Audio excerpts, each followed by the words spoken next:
Ethan Cole didn't come to Maple Narrows, Vermont, because it was pretty. He came because it was quiet in a way cities never were.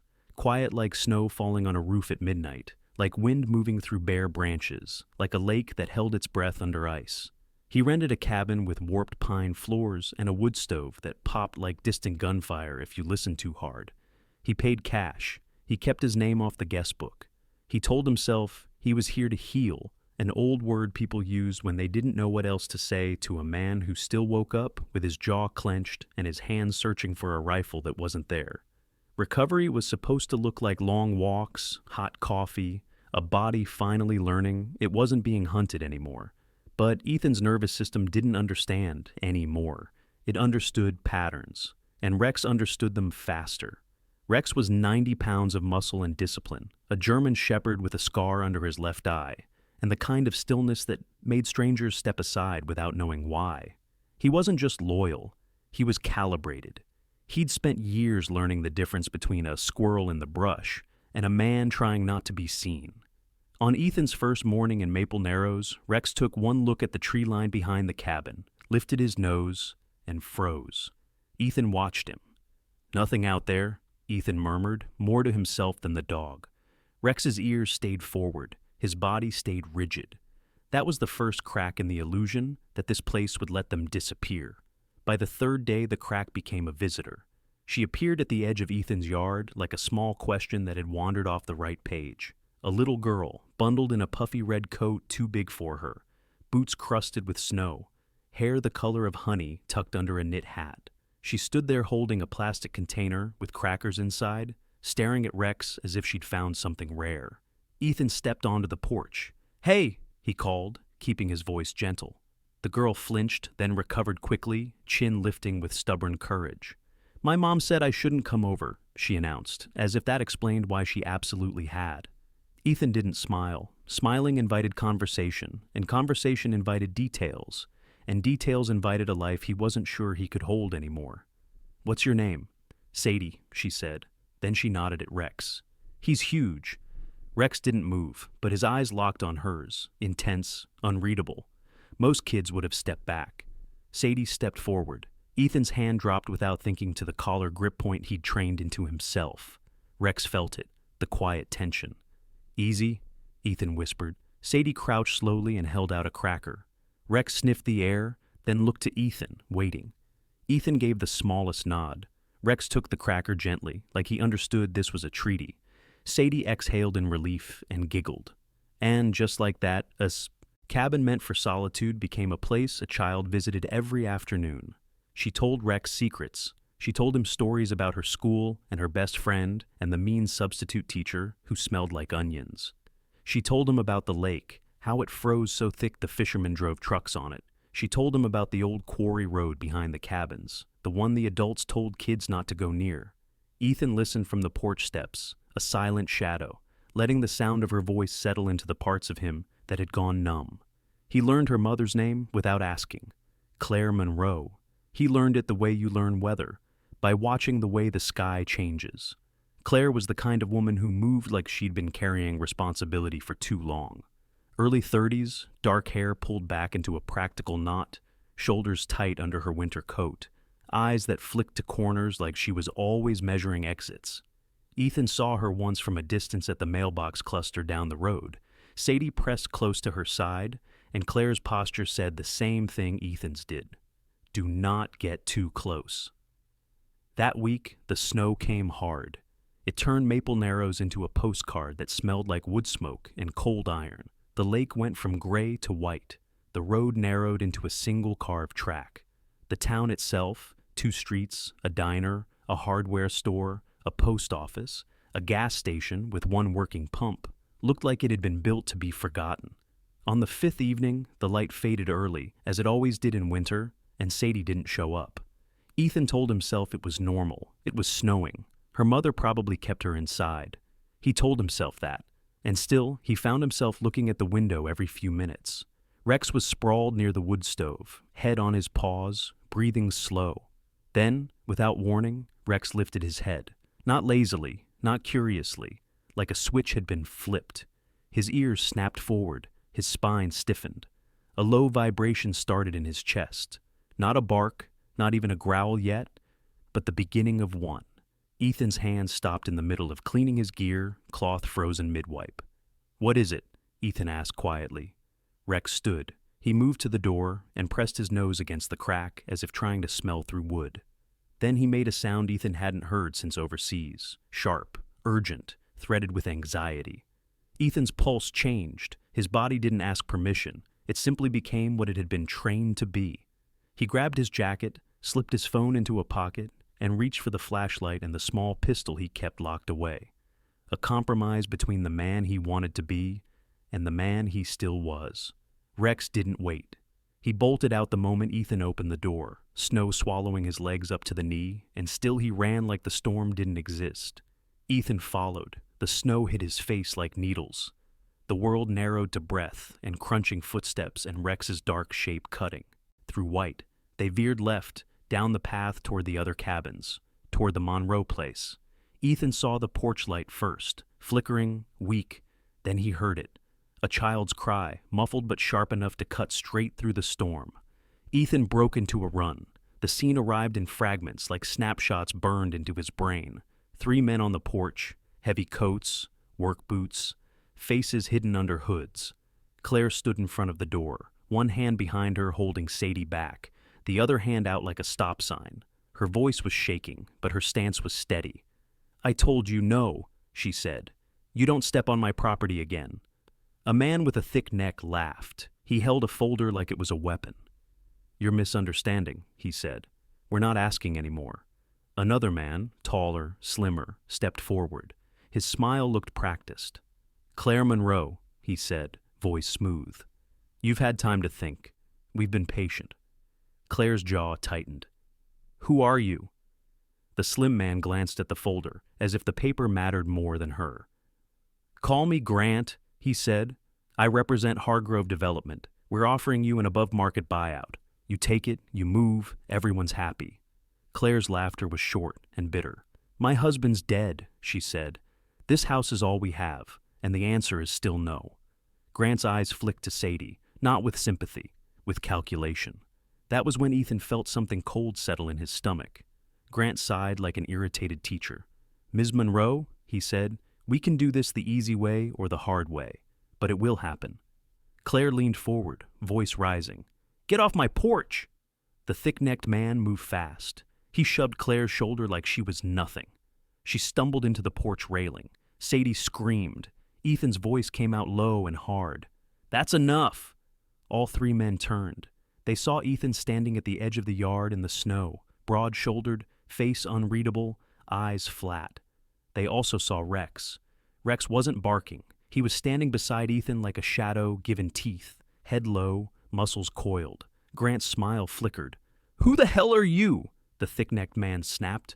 Ethan didn't answer. He looked at Claire. She was gripping the railing, one hand to her mouth, eyes wide with shock and anger. He looked at Sadie. Tears streaked her cheeks. Then he looked back at the men. "You're done," Ethan said. Grant's gaze moved to Rex and then back to Ethan, measuring risk. "This is a private matter," Grant said carefully. "Go back to your cabin." The thick-necked man took a step forward. "Or what?" he said. "You gonna sick your dog on us?" Rex's lip lifted, just enough to show the edge of a tooth. Ethan's voice went softer. "That's not how this works."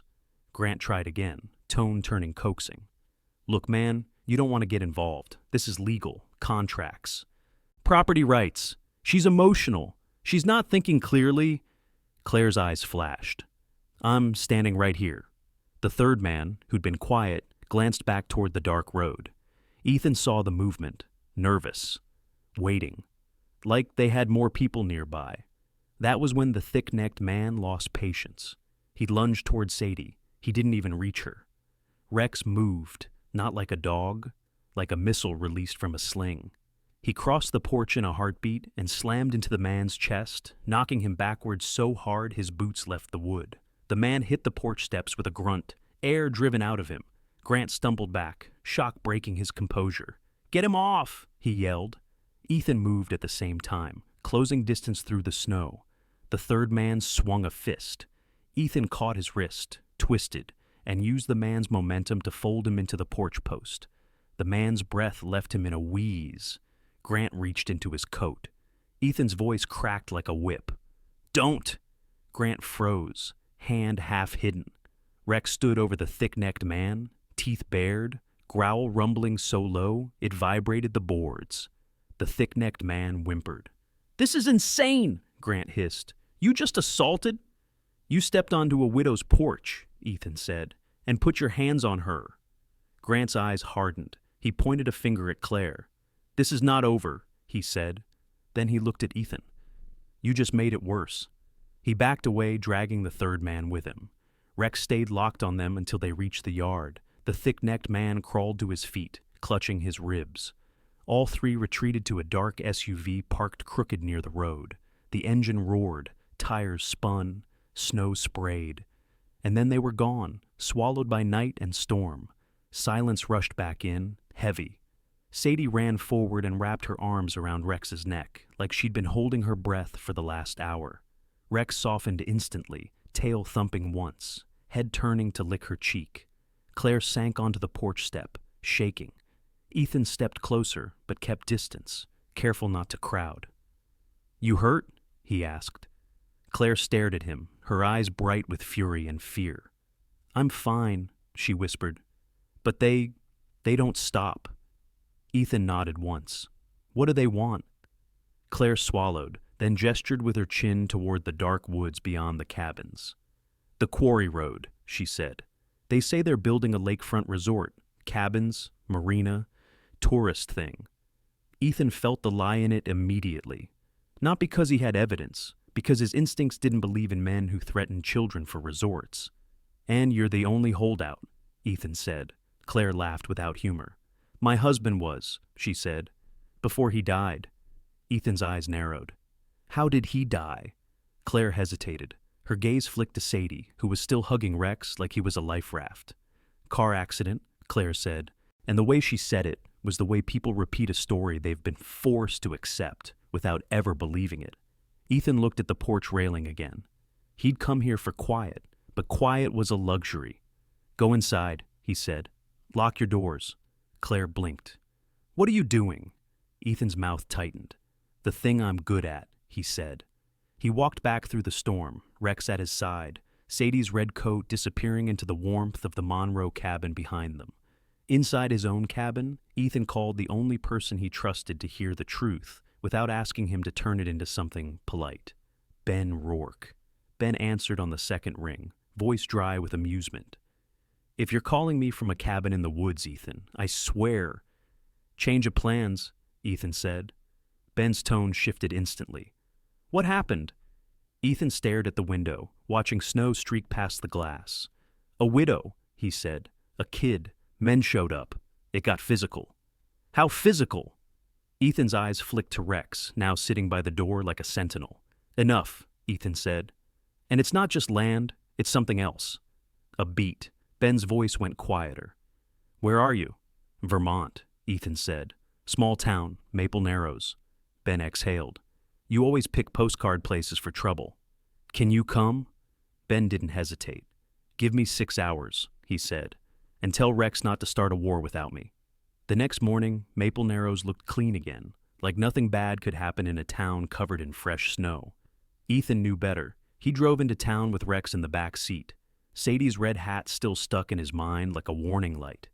He parked outside the sheriff's office, a small building with peeling paint and a flag that snapped in the wind. Inside, a deputy behind the desk looked up with tired eyes. "Can I help you?" Ethan kept his voice calm. "I need to speak with the sheriff." The deputy's gaze flicked to Rex through the window. "We don't allow dogs inside," he said. "He's not a pet," Ethan replied. The deputy's mouth tightened. "Sheriff's busy." Ethan leaned in just enough that the deputy could see he wasn't here to be brushed off. "This is about Claire Monroe," Ethan said, "and men from Hargrove Development showing up on her porch last night." The deputy's eyes changed, just a flash. Recognition, then discomfort. He stood and disappeared into the back. A moment later, Sheriff Dana Mercer came out. Late 40s, hair cut short, posture rigid like someone who hadn't slept properly in years. Her eyes were sharp, but exhausted sharp, not eager. She looked Ethan up and down, then nodded toward the hallway. "My office," she said. Inside, the room smelled like old coffee and paper. Mercer shut the door and studied him. "You're not local," she said. "No," Ethan replied. "And you're involving yourself in something you don't understand."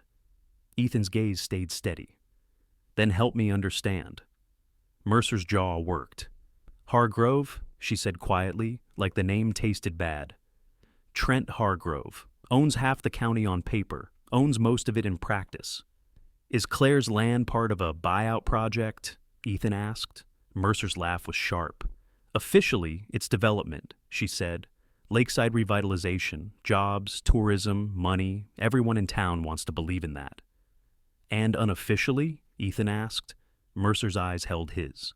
"Unofficially," she said, "it's pressure, intimidation, permits fast-tracked, complaints buried, people paid to look away." Ethan leaned back slightly. "Why can't you stop it?" Mercer's face hardened.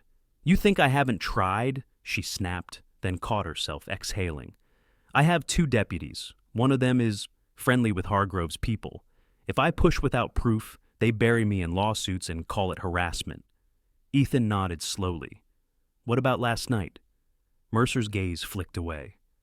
"I got a call," she admitted. "But by the time we got out there, the men were gone. Claire wouldn't give a statement." Ethan's jaw tightened. "She's afraid." Mercer's expression softened a fraction. "She's tired," Mercer said. "Her husband died. She's been holding the line alone. People in town keep telling her to take the money. Do what's best for your kid." Ethan's voice dropped. "And what's Hargrove's leverage?" Mercer hesitated. Then she reached into a drawer and pulled out a thin file, a printed notice. It read, "Child Welfare Inquiry, Preliminary." Ethan's stomach turned. "They're threatening her with CPS," Ethan said. Mercer nodded once. "They're not stupid," she said. "They don't just break bones. They break people." Ethan looked at the paper, then back at Mercer. "If they push hard, will you act?" Mercer's eyes were grim. "If you give me something real," she said, "I'll do more than act." Ethan stood. "Then I'll give you something real." When Ben Rourke arrived that afternoon, he didn't pull up like a hero.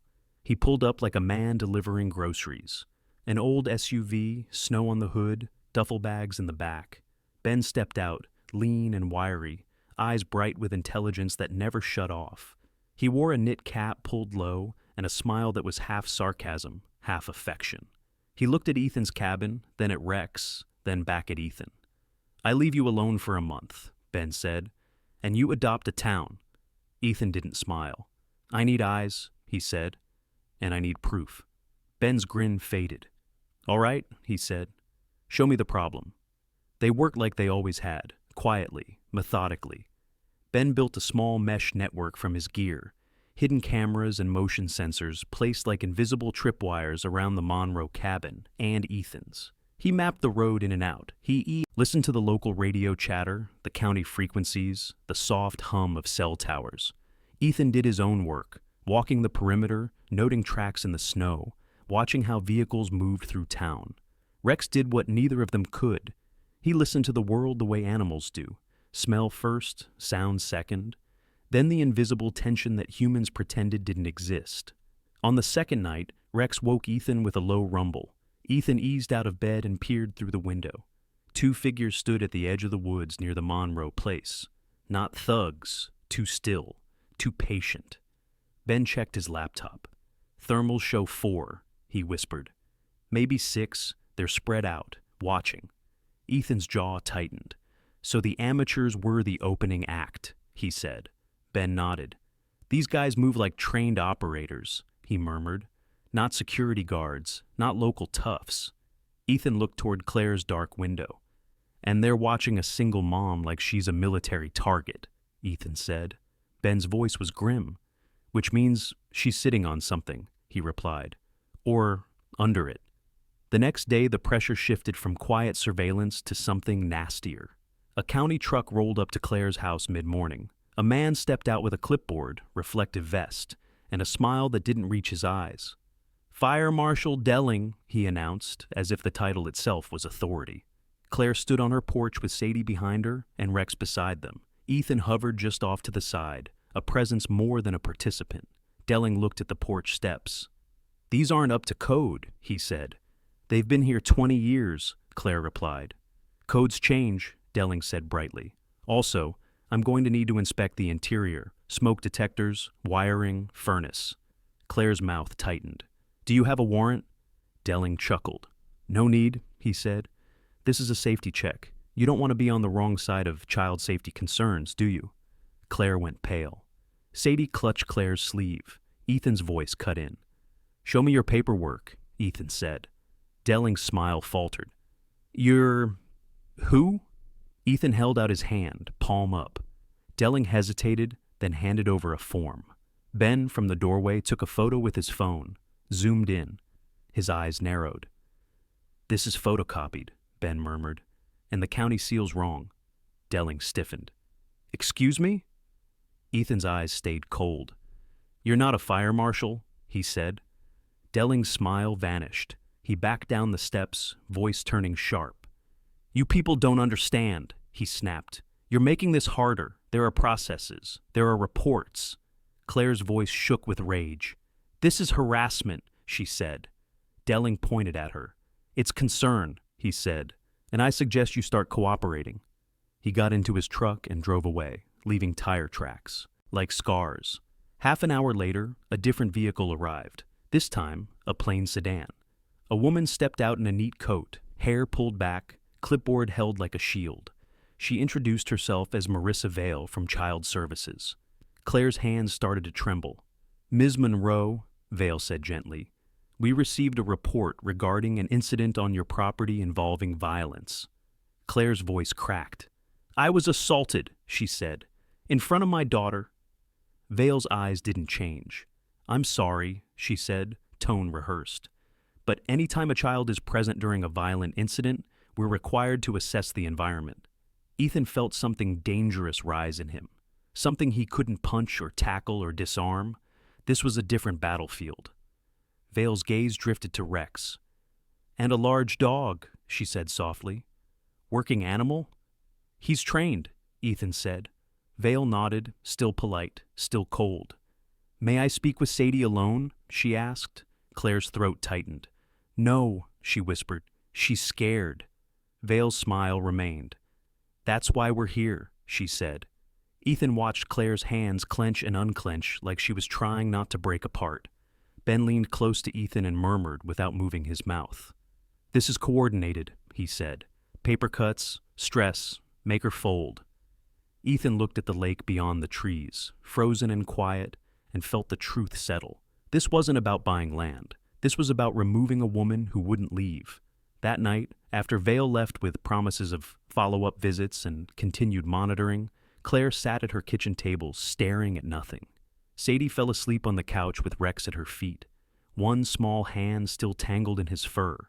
Ethan stood near the doorway, careful not to take over the room, but unable to leave. Claire finally spoke, voice raw. "I'm so tired," she whispered. Ethan nodded once, understanding. "What's really on your land?" he asked quietly. Claire flinched like the question hurt. Then she stood and walked to a cabinet, opened it, pulled out a worn envelope. She slid it across the table. Inside was a map, hand-drawn. Quarry Road marked in red. A square drawn near the lake with a note written beside it in her husband's handwriting. "Do not trust Hargrove." Claire's eyes filled with tears she refused to let fall. "My husband, Luke, he worked for the state," she said. "Environmental engineer. He was assigned to inspect old industrial sites, the quarry, the lake." Ethan's gaze stayed on the map. "What did he find?" Claire swallowed hard. "He found something that wasn't supposed to be there," she said. "Under the quarry road, a concrete structure, sealed, no permits, no records, like it didn't exist." Ben's eyebrows rose. "A bunker?" he guessed. Claire nodded slowly. "Luke said it was new," she whispered. "Too new to be an old mine. Shaft. And he said the lake." It wasn't just a lake. The bottom dropped off sharply in one spot, like a man-made channel, like something heavy needed access. Ethan's mind clicked through possibilities. Smuggling, storage, something that wanted to be hidden. Claire's voice shook. Then he died, she said. And a week later, Hargrove's people came offering to buy the house. Ethan met her eyes. You think Luke was killed? Claire's jaw tightened. I think Luke was inconvenient, she said. Rex lifted his head at the edge of the room, ears pricking as if he felt the air thicken.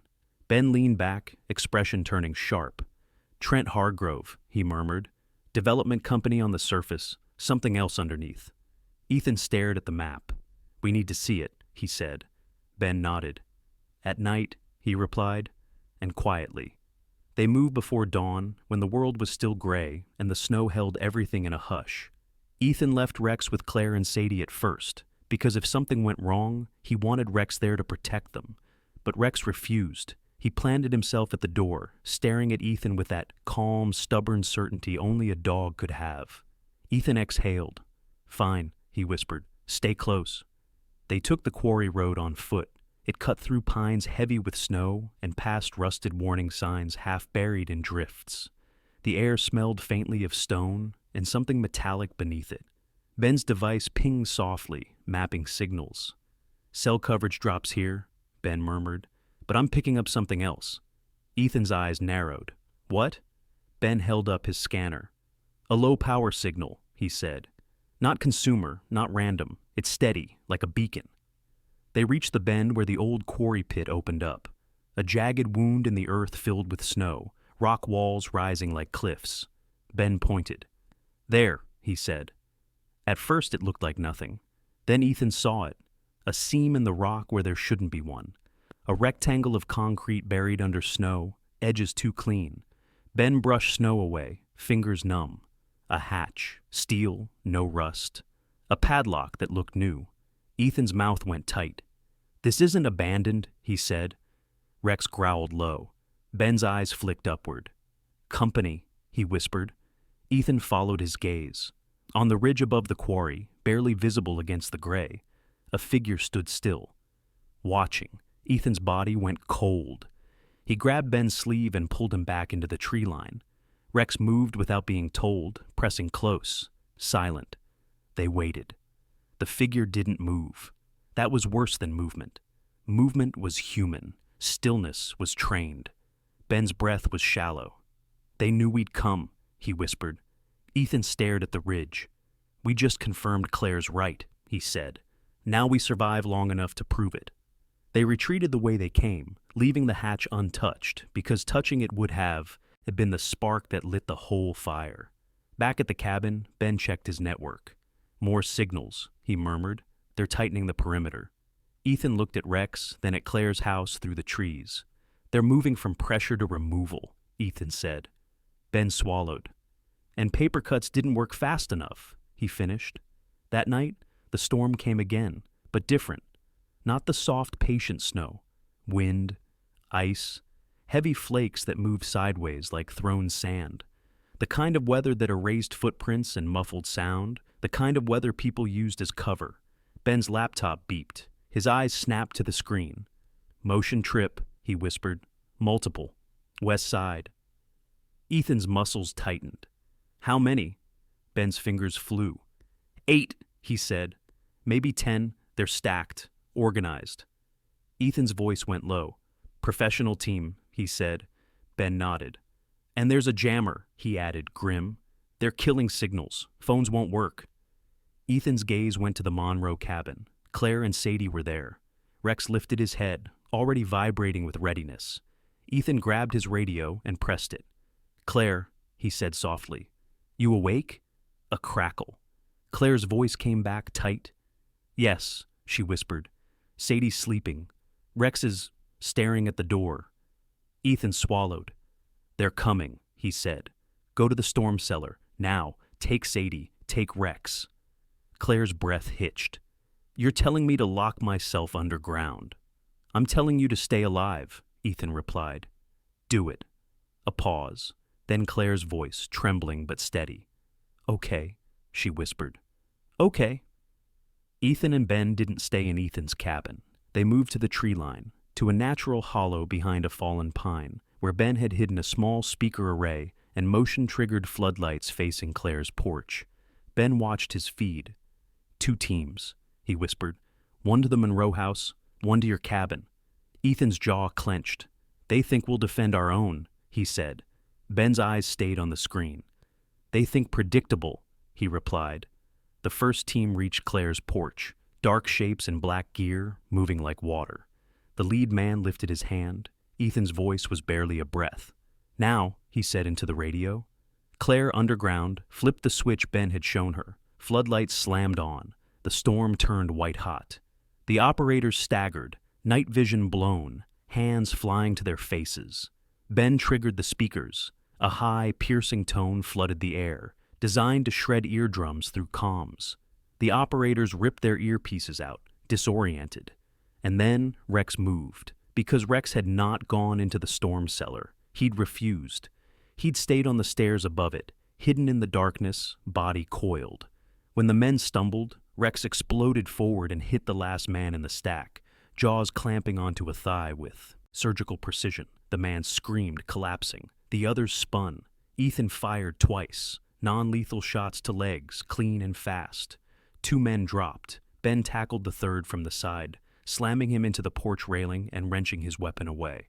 The fourth tried to raise his rifle toward the door. Rex released and lunged again, slamming into the man's arm. The rifle skittered across the porch.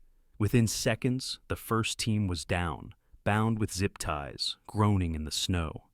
Ethan's breath came out controlled. The storm tried to hide everything, but the storm couldn't hide Rex's eyes. Ben's voice went sharp. "Second team's at your cabin," he hissed. Ethan turned. The second team hit Ethan's cabin door with a breach. They poured inside and found nothing. Ben had looped the thermal feed hours earlier. He'd made it look like 2 men slept there, glowing ghosts on their scopes. Now their scopes lied. Their leader cursed. "It's a trap!" he shouted. Ben hit phase 2. Inside the cabin, hidden strobe lights flashed violently, turning the room into a nauseating pulse. Speakers roared with recorded gunfire, overwhelming, disorienting. The operators stumbled, trying to orient in chaos. Ethan moved through the snow behind them, like a shadow. He took the first man down with a hard strike to the side of the knee. The second swung blindly. Ethan stepped in, trapped the arm, and slammed him face first into the doorframe. Ben fired a small flash device low, brief but brutal. The remaining men faltered. Rex appeared in the doorway like a nightmare given fur and teeth, and the last operator's courage broke. He tried to run. He got 3 steps before Ethan caught him and dropped him hard into the snow. When it ended, 8 men lay bound in the storm. Ben panted, eyes wide with adrenaline. "These are not Hargrove's thugs," he whispered. Ethan nodded. "No," he said. "These are cleanup." Ben's scanner beeped again, different this time. "Vehicles," Ben said sharply. 2, fast, coming from town. Ethan's eyes narrowed. "More?" he asked. Ben checked. "No," he said, voice strange. "Not them."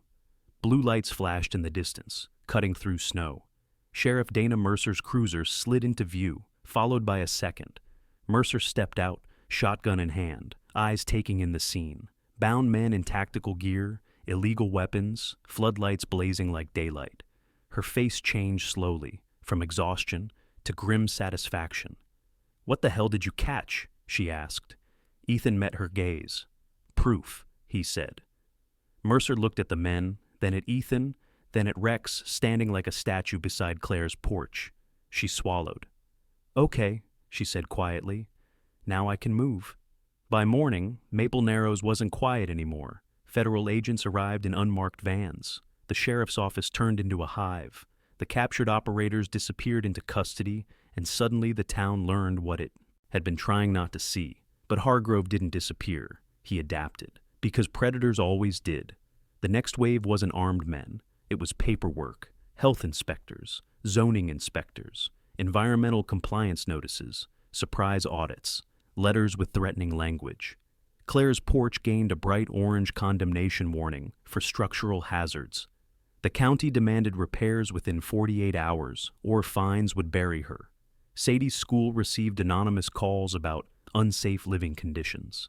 Claire stopped sleeping. The light in her eyes dimmed the way lights dim when someone keeps turning the knob down day after day. Ethan watched it happen and felt a helpless anger that made his hands shake. Ben leaned close one night while Claire sat at the table staring at another letter. "This is psychological warfare," Ben murmured, "and it's working." Ethan's voice was hard. "Then we stop playing defense," he said. Ben's eyes sharpened. "How?" Ethan looked at the map again. The quarry hatch, the hidden structure. "We expose the real thing," Ethan said. "Not the paperwork, not the pressure, the reason." Ben nodded slowly. "Then we need Hargrove's real finances," he said. "Not the polished development brochures." Ethan's eyes stayed cold. "Find where he's dirty," he said. Ben smiled without humor. "Give me a night," he replied. He didn't need a night. He needed 3 hours. Ben dug into Hargrove's company filings, shell entities, land trusts, and consulting fees. He followed money the way wolves follow blood trails, quietly, patiently, until it led to something that shouldn't exist. Then Ben's face went pale. "Ethan," he whispered. Ethan looked up. Ben turned his laptop. A ledger. Encrypted, hidden behind layers of fake invoices, payments, large ones, not to contractors, to a private account, offshore, and tagged with a name that didn't match Hargrove Development. Mariner Consortium. Ethan stared. "Who are they?" he asked. Ben's voice was tight. "I don't know," he said, "but they're not local, and Hargrove isn't the boss. He's the middleman." Ethan's jaw tightened. "And middlemen panic when their bosses get impatient," he said. As if the universe wanted to prove him right, Ben's passive facial recognition pinged on a traffic camera feed near the diner. A man stepped out of a plain sedan, average height, average build, neutral face, neutral coat, forgettable in a way that felt deliberate. Ben's breath caught. "Oh no," he whispered. Ethan's eyes narrowed. "What?" Ben pulled up an image from an old classified folder he shouldn't have had access to. A dusty photo from a conflict zone. The same man. Ben swallowed. "That's a cleaner," he said. "Not a mercenary, not security. A specialist used to erase problems." Ethan's stomach dropped. "And we're the problem," he said. Ben nodded, voice grim. "And not just us," he said. "Claire, Sadie, even Hargrove if he's messy." That afternoon, the cleaner walked into the diner like he belonged there. He didn't threaten, he didn't posture. He ordered coffee. He sat where he could watch the door. And when Ethan entered, the man's eyes flicked up, calm. "Mr. Cole," the cleaner said softly, like they were acquaintances. Ethan didn't sit. He stayed standing, hands loose at his sides, Rex at his heel, still as carved stone. "You know my name," Ethan said. The cleaner's mouth barely moved. "It's my job to know," he replied. Ethan's voice stayed low. "Then you know the wrong people are involved," he said. "This isn't development." The cleaner stirred sugar into coffee he didn't drink. "People with your background," he murmured, "tend to complicate simple solutions." Ethan leaned in slightly. "Hargrove is skimming," he said. "Offshore account, Mariner Consortium. He's stealing from the people he works for." The cleaner paused, just a fraction. But Ethan saw it. Interest. Ethan slid a folded napkin across the counter. On it, Ben had written an account number and a transaction trail. The cleaner didn't touch it at first. "You're either lying," he said calmly, "or you're reckless." Ethan's eyes held his. "I'm neither," he replied. "I'm pointing you at the real leak." The cleaner looked at Ethan for a long moment, then finally took the napkin and slipped it into his pocket with a smooth, controlled motion. His coffee remained untouched. He stood. "You should leave town," he said quietly. Ethan didn't blink. "You should pick better employers," he replied. The cleaner's face didn't change, but the air felt colder when he walked out. That night, Maple Narrows caught fire, not from flames, yet. From movement. Ben's drone feed showed 3 black vans entering town, with their lights off, moving in perfect formation. Another 2 headed toward the sheriff's office. Ben's voice went tight. "Those aren't Hargroves," he said. "Those aren't the cleaners. That's the consortium." Ethan's blood went cold. "They're here to erase the whole board," he said. The assault hit before dawn. The vans split like teeth closing. One team breached Hargrove's office above the real estate storefront in town, because Hargrove had insisted on being close to his project, like a man who believed proximity was control. The cleaner was there too, because he had been planning to erase Hargrove first. Now, the cleaner found himself trapped between the consortium and the man he'd come to kill. At the sheriff's office, Dana Mercer barricaded with her 2 deputies, one loyal, one uncertain, plus Claire and Sadie, who Mercer had brought in for protection the moment she realized the town was about to become a battlefield. Jed Callahan, an old fisherman who'd quietly hated Hargrove for a year, showed up with a shotgun and 2 friends, faces grim. "Never thought I'd be shooting at suits," Jed muttered. Mercer's eyes were hard. "Today you shoot at anyone trying to kill a child," she snapped. Outside, the consortium team moved like machines. No shouting, no threats. They breached with the calm certainty of people who didn't expect resistance to matter. Ethan and Ben moved through town the way they always had, using shadows, timing, rooftops, alleys, knowing the terrain mattered more than numbers. Rex stayed close, silent, his body a compass pointing to danger. Gunfire cracked in the icy air. Glass shattered, snow leapt up in small eruptions. Ben cursed as his comms cut. "They're running a wide-spectrum jammer," he hissed. "We're blind." Ethan's voice was hard. "Then we go old school," he said. They reached the sheriff's office just as a breach charge blew the front door inward. Mercer fired once, a warning that turned into a hit. A consortium man went down. The others didn't flinch. They stepped over him like he was debris. Inside, Sadie screamed. Claire pulled her tight, eyes wild. Rex growled low, vibrating, ready. Ethan moved into the doorway like a wall. Ben tossed a small device, an improvised noise blast that disoriented just long enough. Ethan dropped the first intruder with a brutal strike. The second raised a rifle. Rex launched and hit him at the elbow, forcing the weapon down. Mercer fired again. Blood sprayed into snow. The air smelled like iron and cordite, and something older, fear turning into fury. Across town, Hargrove, cowardly, desperate, saw chaos and tried to run. He crawled out a back window, suit torn, face slick with sweat. He didn't run toward safety. He ran toward leverage, because weak men always did. He reached the sheriff's office through a side door blown off its hinges and found Claire and Sadie in a back hallway. Claire's eyes widened. "Hargrove!" she breathed, voice full of disgust. Hargrove's face was twisted with panic. "You did this," he hissed. "You ruined everything." He grabbed Sadie by the arm and yanked her close. Sadie screamed, kicking.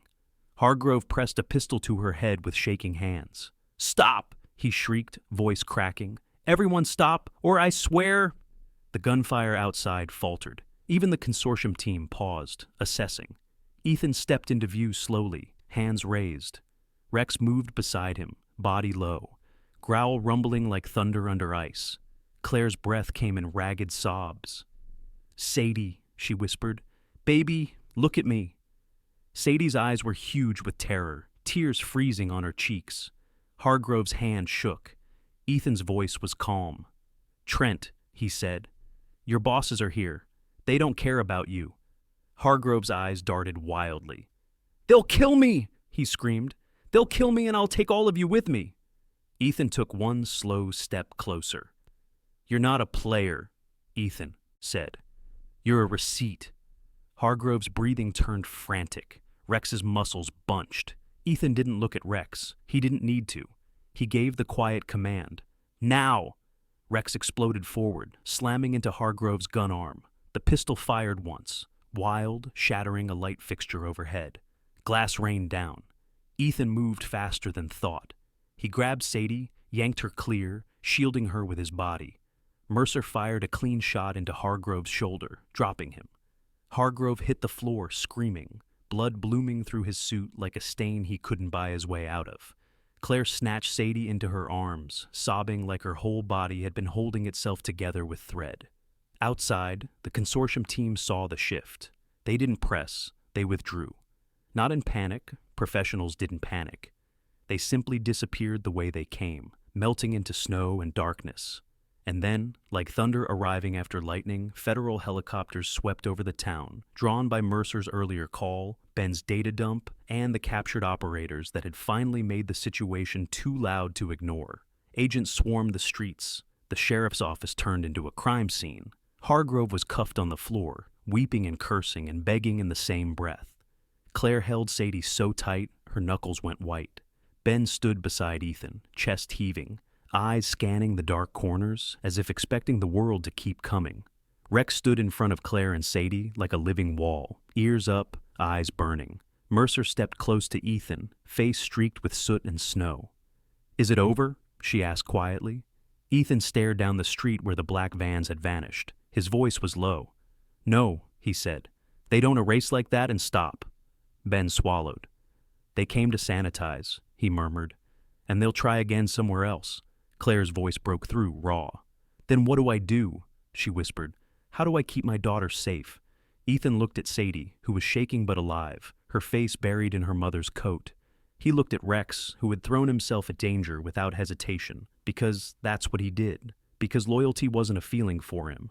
It was a function. Ethan's voice softened, just a fraction. "You keep telling the truth," he said, "and you stay surrounded by people who won't let them silence you." Mercer's eyes held his. "And you?" she asked. Ethan didn't answer right away, because the truth was simple and heavy. He had come here to disappear, but Rex had dragged him back into the world the moment a child cried in the snow. Ethan finally spoke. "I don't run from this anymore," he said. Rex's tail thumped once, slow and certain, and in the first pale light of morning, Maple Narrows looked peaceful again, snow falling softly, lake silent under ice, town quiet as if it hadn't almost been erased. But Ethan knew peace wasn't something you found. It was something you defended. And somewhere behind the beauty of winter, something bigger than Hargrove had been watching, waiting, learning. Because the real enemy didn't rage. It didn't threaten. It simply returned, quietly, until someone finally stopped it for good.